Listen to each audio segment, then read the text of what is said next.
오늘 우리에게 주시는 하나님의 말씀은 누가복음 9장 10절부터 17절 말씀입니다. 신약성경 누가복음 9장 10절부터 17절 말씀입니다. 개역개정과 새번역으로 한 번씩 교독하도록 하시겠습니다. 누가복음 9장 10절 말씀. 사도들이 돌아와 자기들이 행한 모든 것을 예수께 여쭈니 데리시고 따로 벳세다라는 고을로 떠나가셨으나 우리가 알고 따라왔거늘 예수께서 그들을 영접하사 하나님 나라의 일을 이야기하시며 병 고칠 자들은 고치시더라. 날이 저물어 가매 12 사도가 나와 여짜오되 무리를 보내어 두루 마을과 촌으로 가서 유하며 먹을 것을 얻게 하소서. 우리가 있는 여기는 빈 들이니이다. 예수께서 이르시되 너희가 먹을 것을 주라 하시니 여짜오되 우리에게 떡 5개와 물고기 2마리밖에 없으니 이 모든 사람을 위하여 먹을 것을 사지 아니하고서는 할 수 없사옵나이다 하니 이는 남자가 한 5,000명 되미르라. 제자들에게 이르시되 때를 지어 한 50명씩 앉히라 하시니 제자들이 이렇게 하여 다 앉힌 후 예수께서 떡 5개와 물고기 2마리를 가지사 하늘을 우러러 축사하시고 떼어 제자들에게 주어 무리에게 나누어 주게 하시니 먹고 다 배불렀더라. 그 남은 조각을 12바구니에 거두니라. 아멘. 새번역으로 한 번 더 교독하도록 하시겠습니다. 10절의 말씀입니다. 여러분들이 읽어주시겠습니다. 시작. 사도들이 돌아와서 자기들이 한 모든 일을 예수께 이야기하였다. 예수께서는 그들을 데리고 따로 벳세다라고 하는 고을로 물러가셨다. 그러나 무리가 그것을 알고서 그를 따라갔다. 예수께서는 그들을 맞이하셔서 하나님 나라를 말씀해 주시고 또 병 고침을 받아야 할 사람들을 고쳐 주셨다. 그런데 날이 저물기 시작하니 12제자가 다가와서 예수께 말씀드렸다. 무리를 헤쳐보내어 주위의 마을과 농가로 찾아가서 잠자리도 구하고 먹을 것도 구하게 하십시오. 우리가 있는 여기는 빈 들입니다. 그러나 예수께서는 그들에게 말씀하셨다. 너희가 그들에게 먹을 것을 주어라. 그들이 말하였다. 우리에게는 빵 5개와 물고기 2마리밖에 없습니다. 우리가 나가서 이 모든 사람이 다 먹을 수 있을 만큼 먹을 것을 사지 않으면 안 되겠습니다. 거기에는 남자만도 약 5,000명이 있었다. 예수께서 제자들에게 말씀하셨다. 사람들을 한 50명씩 떼를 지어서 앉게 하여라. 제자들이 그대로 하여 모두 다 앉게 하였다. 예수께서 빵 5개와 물고기 2마리를 손에 들고 하늘을 우러러 쳐다보시고 그것들을 축복하신 다음에 떼어서 제자들에게 주시고 우리 앞에 놓게 하셨다. 같이 읽겠습니다. 그들은 모두 배불리 먹었다. 그리고 남은 부스러기를 주워 모으니 12강줄이나 되었다. 아멘. 예수님의 식탁 이야기 세 번째, 모두 배불리 먹었다라는 제목으로 하나님 말씀 함께 나누기를 원합니다. 오늘 본문은요, 우리가 너무나 익숙한 본문입니다. 우리가 요한복음을 볼 때도 나왔던 이야기이죠. 바로 보리떡 5개와 물고기 2마리, 오병이어에 대한 이야기입니다. 이 오병이어에 대한 이야기는요, 우리가 너무나 익숙한 내용처럼 사실 복음서의 마태, 마가, 누가복음에도 다 이야기를 나누고 있습니다. 어쩌면 성경에 나오는 식탁 중에 예수님이 베푸신 식탁 중에 가장 큰 범위의 식탁이 아닐까라고 할 정도의, 왜냐하면 남자만 5,000명이었으니까 우리가 대략적으로 잡아도 10,000명 정도는 된다라고 우리는 생각해 볼 수 있기 때문에 그렇습니다. 이 마태, 마가, 누가, 요한 모두가 다 주목하고 있고 마태, 마가, 누가, 요한 모두가 다 이 오병이어에 대한 이야기는 기록하고 있습니다. 그만큼 주시하고 있는 이 이야기는요, 보시면 우리가 먹는 문제에 대한 이야기입니다.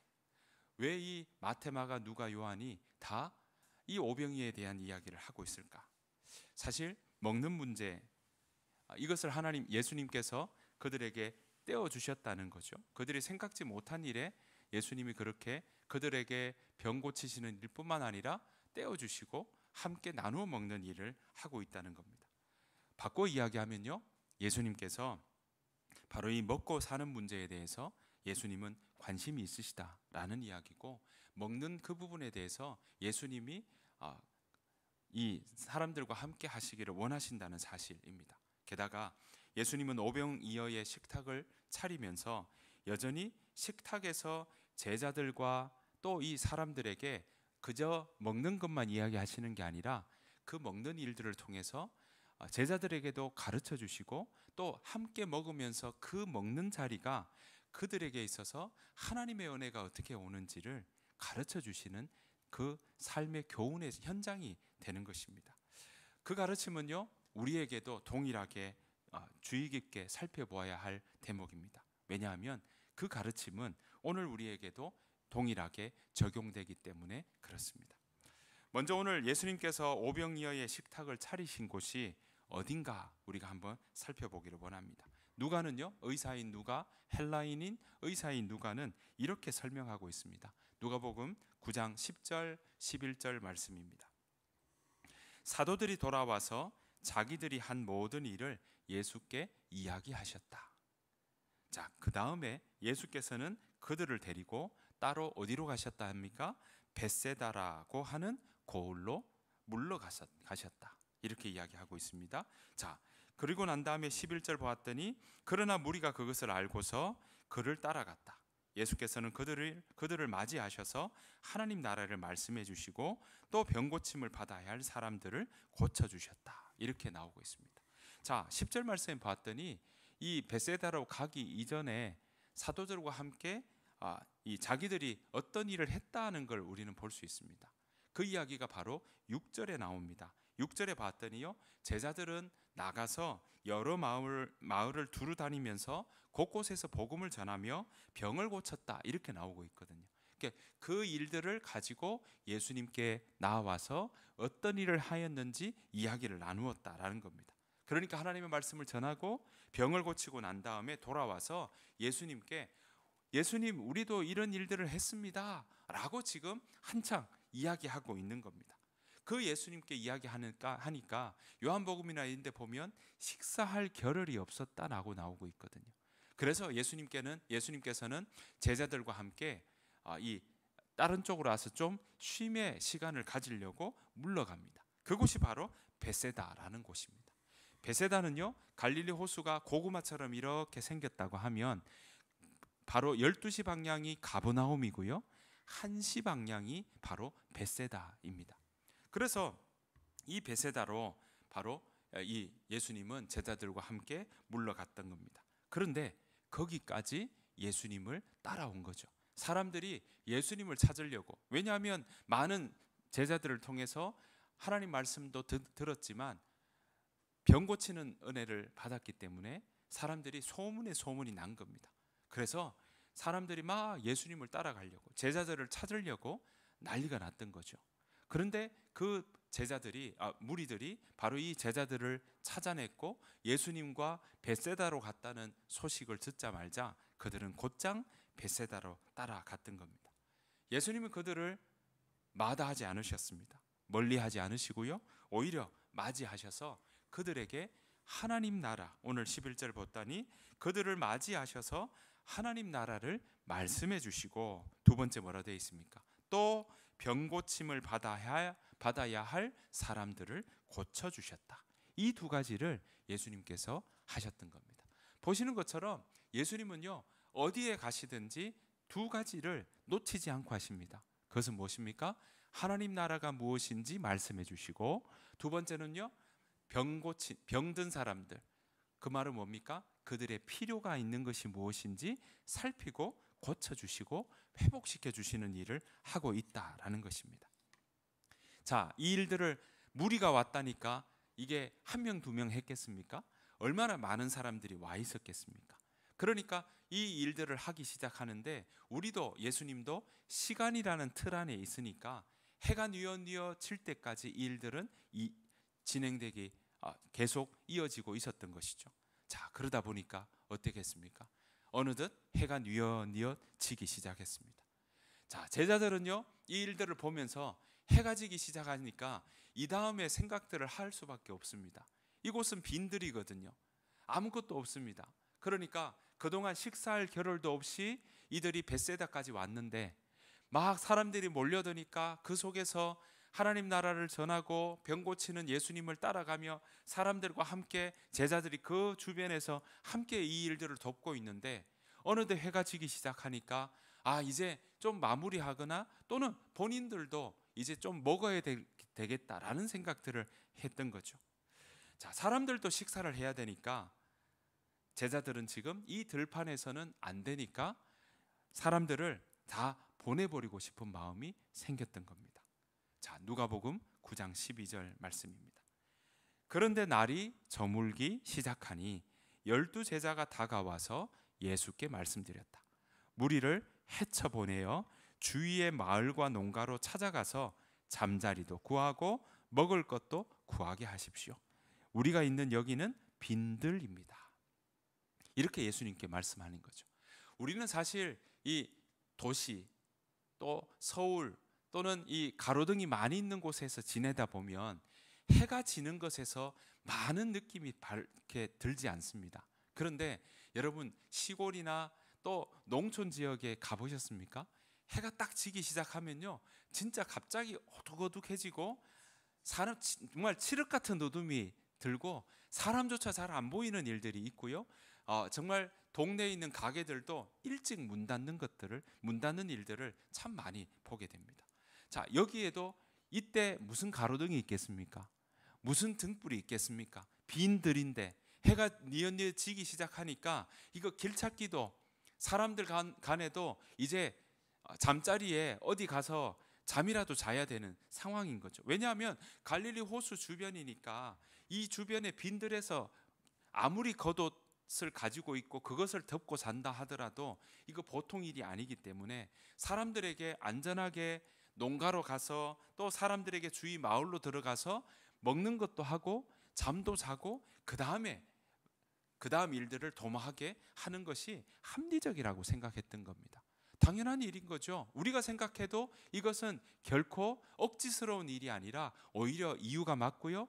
그 사람들을 위하는 그런 이야기라고 생각할 수 있습니다.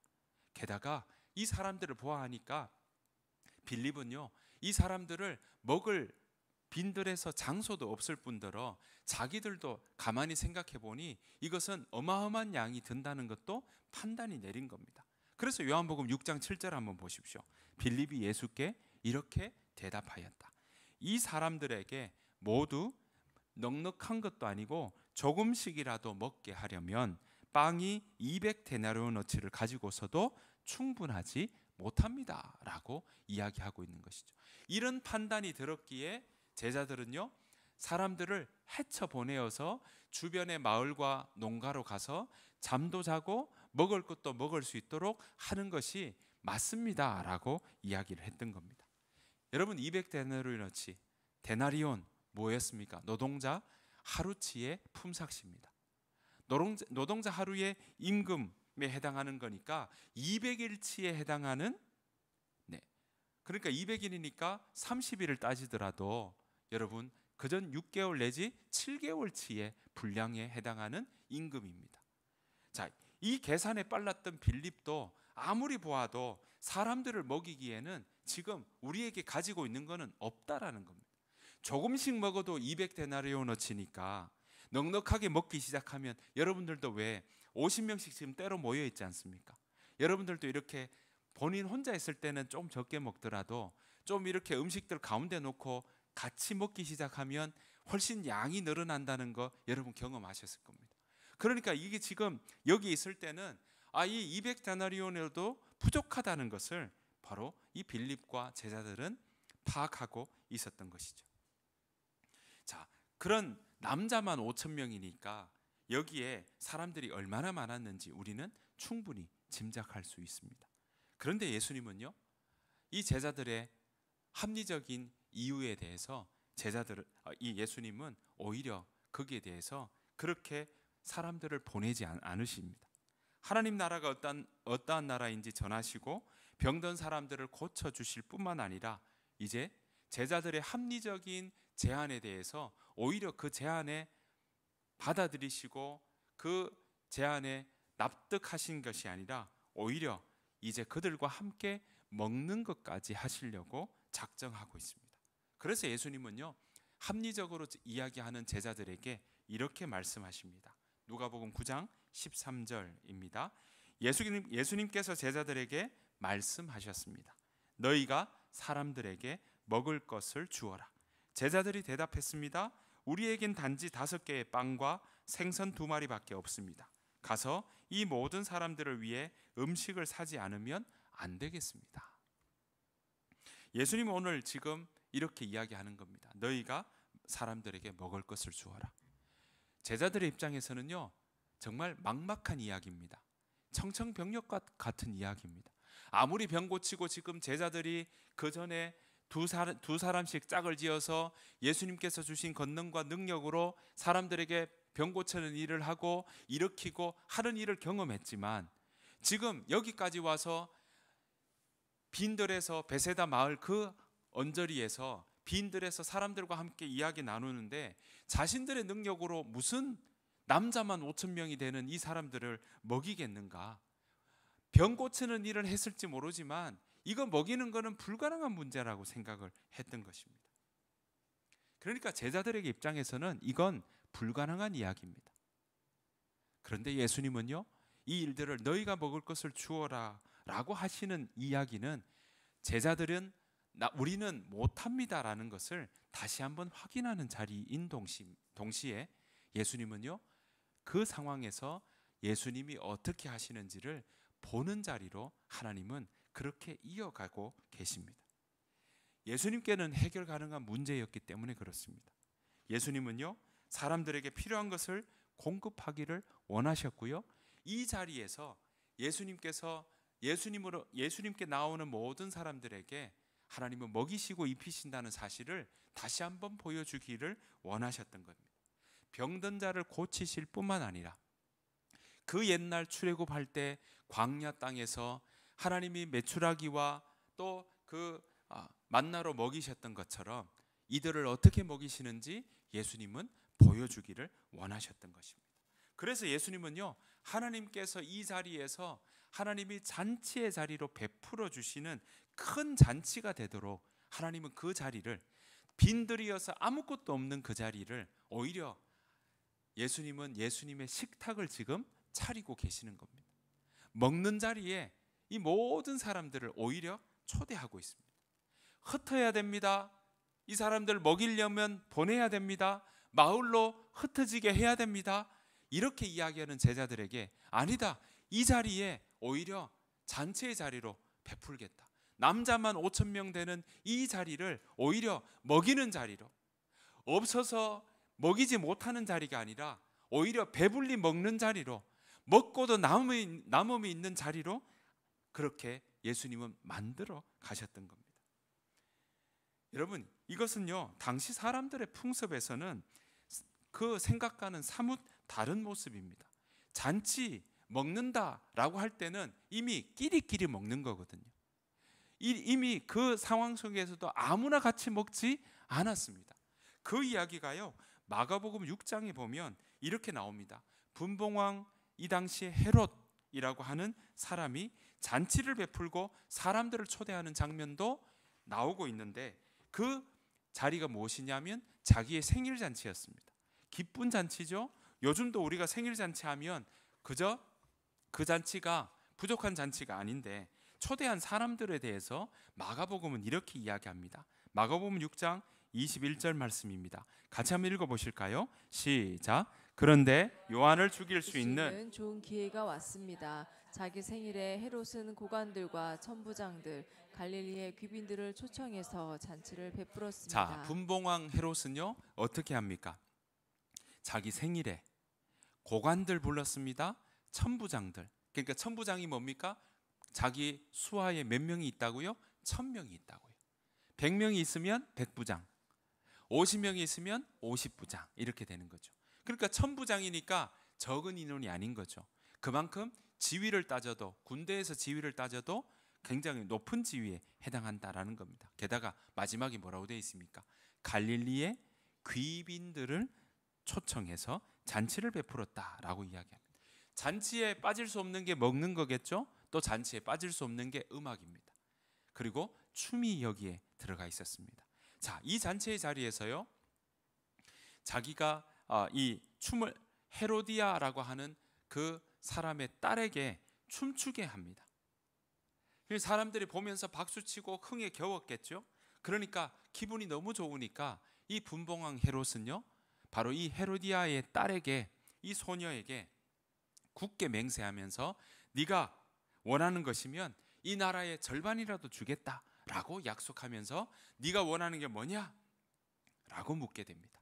자, 그러자 이 헤로디아의 딸은요, 어머니하고 이야기를 나누고 난 다음에 소녀는요, 어머니의 이야기를 듣고 난 다음 이 헤롯에게 요청을 합니다. 뭐라고 요청하냐면 세례 요한의 머리를 주십시오 라고 이야기합니다. 갑자기 분위기가 어떻겠습니까? 잔치의 자리에 좋은 거 달라, 뭐 보석 달라, 귀한 옷 달라, 뭐 이런 이야기를 들을 것 같이 생각했는데 아니었던 거죠. 바로 헤로디아의 이야기, 자기 어머니 헤로디아 이야기를 듣고 세례 요한의 머리를 달라고 이야기를 했던 겁니다. 얼마나 섬뜩한 요청입니까? 사실 이 섬뜩한 요청을 한 것에는 이유가 있었습니다. 이 헤로디아는요, 원래 분봉왕 헤롯의 형제지간인 빌립의 아내였습니다. 그런데 빌립의 아내인 이 헤로디아를 분봉왕 헤롯이 가로채어서 자기 아내로 삼았거든요. 그러니까 거기에 또 이 헤로디아는 자기가 거기에 납득하고 그 제안에 솔깃해서 분봉왕 헤롯의 아내로 갔던 겁니다. 그것을 보고 세례 요한은요, 그거 아니야, 그거 잘못된 행동이야 하고 그건 정의롭지 못해 라고 지적했던 거죠. 옳지 못하다고 하니까 그게 너무너무 듣기 싫었던 거예요. 헤로디아는요, 그 일에 대해서 마음에 품고 있었고 내가 두고 보자 라고 원한을 품고 있었다고 마가복음은 오늘 우리에게 전하고 있습니다. 자, 그 이야기를 있었기에 이 헤로디아는 마침 잘 됐다 라고 생각하고는 바로 이 딸에게 가서 분봉왕 헤롯에게 요청해라, 세례 요한의 머리를 달라고 그렇게 이야기를 했던 거죠. 자, 굳게 맹세했기 때문에 헤롯은요, 약속대로 세례 요한의 머리를 바로 이 소녀에게 주었던 것입니다. 결국 생일 잔치의 자리였습니다. 헤롯 생일 잔치의 자리에 사람들이 다 즐거워하고 축하하고 축복하는 자리에 오히려 그들은 고관들을 모으고 천부장을 모으고 귀빈들을 모은 그 자리가 당연한 자리인데 그 자리에서 뭐 하고 있습니까? 네, 죽음을 불러오는 그런 잔치의 자리가 되었던 겁니다. 사실 당시의 로마의 사람들은요, 이런 잔치의 자리에 사람들을 죽이기도 하고 자기들의 그 욕망에 맞게 그런 청을 들어주는 일들이 허다했다는 것을 우리는 볼 수 있습니다. 이것이 이 당시에 잔치의 자리에 일어났던 이야기입니다. 여러분 보십시오. 헤롯의 잔치의 자리는요, 사람을 살리는 자리가 아니라 오히려 죽음을 불러오는 자리가 되고 만 것입니다. 하지만 예수님은 어떻습니까? 자, 헤롯처럼 차별하지 않으십니다. 자기들끼리끼리 모이는 자리가 잔치의 자리고 자연스러운 자리고 그것이 오히려 그 당시 로마의 시대에 보통 일어나는 일상의 자리인데 예수님은 그 격을 다 깨버립니다. 차별하지 않으십니다. 무리가 다 몰려와도 너희들은 안 되고 이쪽은 되고 그렇게 이야기하지 않으시고요, 헤쳐 보내라고 이야기하는 제자들의 이야기에도 거기에 듣지 않으시고 오히려 모든 사람들, 함께 왔던 이 모든 사람들, 남자만 5,000명이나 되는 이 모든 사람들을 함께 그 자리에 앉히시고 50명씩 묶으셔서 그 자리가 오히려 식탁의 자리가 되도록 베푸십니다. 그들을 치료하셨습니다. 게다가 그들의 필요가 지금 먹을 거라는 걸 아시기에 그 먹을 것까지도 외면하지 않으십니다. 그리고 그 먹는 것까지도 내가 너희들에게 줄 수 있다는 것을 가르쳐 주고 있는 것입니다. 하나님의 선물은 먹는 거에도 있다는 거죠. 하나님의 선물은요, 영혼의 육체의 질병에 뿐만 아니라 일상에 너희가 먹는 것까지도 하나님이 이렇게 베풀어 주신다는 것을 그 빈들에서 보여주고 있는 것입니다. 게다가 불가능한 제자들에게도 모든 사람들이 먹고도 12바구니가 남아서 12바구니니까 12 제자들에게 바구니 하나씩 지금 가득 있는 겁니다. 예수님은 이 일들을 통해 뭘 보여줍니까? 불가능하다고 하는 제자들에게 예수님이 가능하다. 너희들은 불가능하지만 나에게서는 이게 가능하다.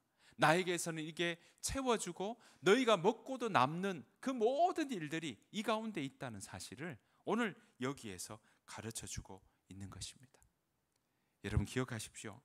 예수님은요, 그분과 예수님과 함께하는 모든 자들에게 필요한 것을 공급하십니다. 그들이 먹을 것이 필요하다는 걸 아시니까 그 먹을 것을 베풀어 주신 하나님이시고요. 또 할 수 없다는 사람들, 나는 이거 못해요, 이거는 이제 나의 능력으로는 안 돼요 라고 하는 사람들에게 오히려 먹고 남은 12바구니를 보여주시고 그들의 손에 남은 12바구니를 한 바구니씩 안겨주는 일까지 오늘 하고 계십니다. 무엇이 필요한 것인지 예수님은 살피신다는 거고요. 무능력한 제자들에게 지금 이렇게처럼 예수님께서 충분히 너희가 못하지만 내가 너희와 함께하는 너희에게 하나님은 바로 채워줄 수 있고 남음이 있을 만큼 공급해 줄 수 있다는 것을 바로 보여주셨던 것입니다. 여러분 이런 모습들은 여전히 2024년을 살아가는 우리들에게도 먹고 사는 문제에 예수님이 어떻게 우리에게 말씀하시는지 보여주고 있습니다. 여러분 먹고 사는 문제는 지금을 살아가는 우리에게도 여전히 중요한 문제 아닙니까? 물가가 얼마나 오르고 있습니까? 정말 한 달 다르고 몇 달 전보다도 훨씬 많은 물가가 오르면서 우리 모두가 먹고 사는 문제 어떻게 해야 될까 고민하는 일들 얼마나 많이 있습니까? 하나님은요 우리의 먹고 사는 문제에 깊은 관심을 가지고 계신다는 걸 오늘 오병이어를 통해 보여주고 계십니다. 이집트 땅에서 노예되었던 이스라엘 백성들을 건져내어 인도하실 때 그들이 광야에서 먹을 것이 없다고 불평할 그때도 만나와 메추라기로 굶지 않게 해주셨던 것처럼 오늘 정말 그들 가운데 발이 부르트거나 옷이 헤어지지 않는 것까지도 해 가시며 의식주에 대해서 나는 너희들에게 관심이 있다고 여전히 구약뿐만 아니라 신약에까지도 말씀하고 있고요. 이 일들을 통해서 오늘 우리에게도 나는 너희들의 의식주의 문제에 관심이 있다고 말씀해 주고 있는 것입니다. 여러분 어디로 갈지 모르고 자신들의 어려운 형편을 해결해 주실 메시아를 찾는 이들에게 그 마음도 헤아려 주시고 그 형편이 어떤지도 지금 살펴보고 있는 것입니다. 그들의 양식도 채워주시고자 하시는 그것이 바로 예수님의 마음이요 아버지 하나님의 마음이신 겁니다. 사랑하는 성도 여러분, 예수님은 바로 이렇게 우리의 현실에 우리의 문제에 예수님은 늘 보기를 원하십니다. 그런데 우리는 늘 현실에 매일 때가 많죠. 해답을 모르기 때문에 그렇습니다. 게다가 내일을 모르기 때문에 두려움에, 걱정에, 불안에 사로잡힐 때가 얼마나 많이 있습니까? 오늘 이 무리들도 어떻겠습니까? 그 갈급함이 어떻겠습니까? 병든 사람이 그 일평생 이것 때문에 아파하는 그 마음으로 지푸라기라도 잡는 심정으로 예수님을 찾아온 그 마음의 심정이 어떻겠습니까? 그런데 오늘 그 자리에 왔던 예수님에게 찾아왔던 그 많은 사람들에게 정말 생각지 못한 어려움이 찾아오는 그 사람들에게 예수님은 외면하지 않으셨다는 사실입니다. 우리 또한 어떻습니까? 우리 또한 내일을 몰라서 생각지 못한 어려움이 찾아오고 생각지 못한 일들이 우리에게 다가올 때 감당할 수 있으면 괜찮습니다. 그런데 감당할 수 없는 일들 우리에게 다가올 때 참 마음이 얼마나 무너질 때가 있습니까?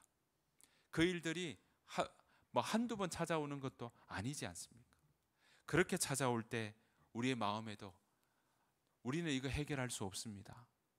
우리는 이거 어떻게 해야 될지 모르겠습니다. 그렇게 생각할 때가 얼마나 많이 있습니까? 예수님은요 오늘 우리에게도 말씀하십니다. 너희들 내가 떠나보내지 않겠다고.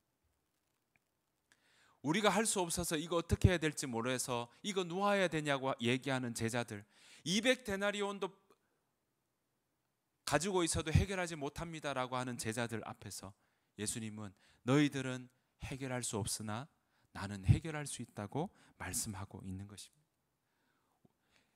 그 5천 명을 떠나보내지 않으신 것처럼 오늘 우리에게도 임마누엘 함께 하시겠다고 말씀하고 있습니다. 예수님의 또 다른 이름을 왜 임마누엘이라고 하셨을까요? 하나님은 우리와 함께 하신다고, 세상 끝날까지 함께 하신다고 그렇게 말씀하고 있는 것입니다. 임마누엘, 여기에 우리의 마음을 두어야 할 것입니다. 여러분, 예수님과 함께 하는 자는요, 함께 보는 것이 많은 삶을 살아가는 걸 이야기합니다. 함께 할 때 우리는 세움을 받습니다. 좀 더 풀어서 이야기해 볼게요. 예수님과 함께 하는 사람은요, 예수님과 함께 보려고 합니다. 예수님과 함께 하는 사람은요, 일상에서 예수님의 음성을 많이 듣고자 하는 삶을 살아가는 걸 의미합니다. 임마누엘 하나님을 내가 믿습니다 라는 말은요, 내가 내 마음의 귀를 예수님이 뭐라고 이야기하시나 그 음성을 많이 들으려고 하는 삶이라는 겁니다. 여러분, 예수님의 음성을 많이 듣잖아요. 그러면 그것이 성경에는요, 그게 하나님을 보는 거다라고 이야기하고 있더라고요. 임마누엘에 담긴 의미가 하나님과 함께 보는 거고, 그 하나님과 함께 보는 게 하나님을 이해하게 되는 것까지 연결된다는 겁니다. 여러분, 임마누엘 대신 하나님과 함께 살아갈 때 우리는 예수님의 마음을 알게 되고, 세상을 예수님의 눈으로 보게 되고, 예수님의 눈으로 살피게 되고, 그러자 예수님의 눈으로 세상을 이해할 수 있게 된다는 사실입니다. 뿐만 아니라 하나님의 뜻을 알아가게 되고요, 하나님의 마음을 이해하게 되는 것이 바로 임마누엘 하나님과 함께하는 삶이라는 겁니다. 그렇게 살아가면 하나님은요, 함께 할 때 그 의미 자체에 하나님은 우리의 삶을 세워주신대요. 함께 한다는 의미에 다른 의미가 세워준다라는 의미도 들어있더라는 겁니다. 그러니까 임마누엘은 뭡니까? 하나님 우리와 함께 한다? 그걸로 끝난 게 아니라 하나님은 우리와 함께 하는 그것 안에 있으면 하나님은 우리를 세워주시는 일까지 해주신다는 게 임마누엘에 포함되어 있는 이야기라는 사실입니다. 여러분, 그것이 바로 우리가 이 땅에서 넘어지지 않고 다시 세움받는 일이 된다는 겁니다. 어떤 상황에서도 흔들리지 않고 굳건하게 세움받는 일이 뭐라고요? 임마누엘 하나님과 함께하는 일입니다. 합리적이지 않는 상황을 감당할 수 있게 하나님이 우리를 세워주시는 일을 한다는 것입니다. 여러분, 그렇게 살아가시는 저와 여러분 되시기를 간절히 축복합니다. 하나님은요, 그 일에 우리를 차별하지 않으십니다. 내가 너와 함께 하신다. 내가 너와 함께 할 거다. 그 하나님을 바라보기 시작할 때 우리는 이 모든 일들, 이 모든 정말 하나님을 이해하게 되고 하나님께 힘을 얻게 되고 하나님 때문에 내가 세움을 받고 다시 일어서게 되고 힘을 얻는 일들이 이 가운데 있다라는 것입니다. 그래서 믿음의 선진들은요, 우리에게 이렇게 가르쳐 줍니다. 이거 한번 같이 읽어보실까요? 시작. 믿음의 주여 온전하게 하시는 이 예수를 바라보자. 믿음의 주여 또 온전하게 하시는 이인 예수를 바라보자고 믿음의 선진들은 그렇게 이야기를 하고 있는 것입니다. 여러분, 믿음의 주가 뭡니까? 믿음의 시작이라는 거예요. 우리 믿음의 시작은요, 예수님 안에 있습니다. 게다가 온전하게 하신다. 뭡니까? 믿음의 시작도 예수님 안에서, 또한 우리의 믿음을 완전하게 하시는 것도 예수님 안에서. 그래서 예수님을 바라보자라고 이야기하고 있는 것입니다.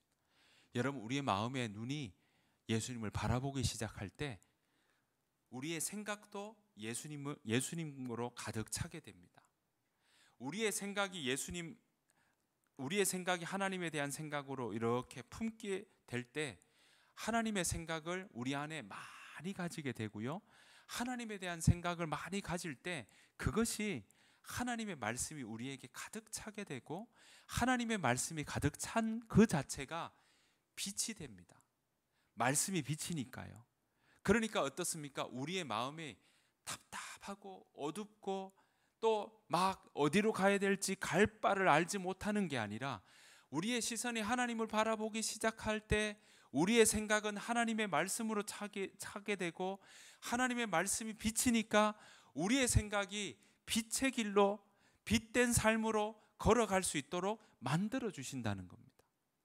그러니까 이것은 한 번 그냥 하는 게 아니라 우리의 일상에 늘 일어나야 되는 일이라는 것입니다.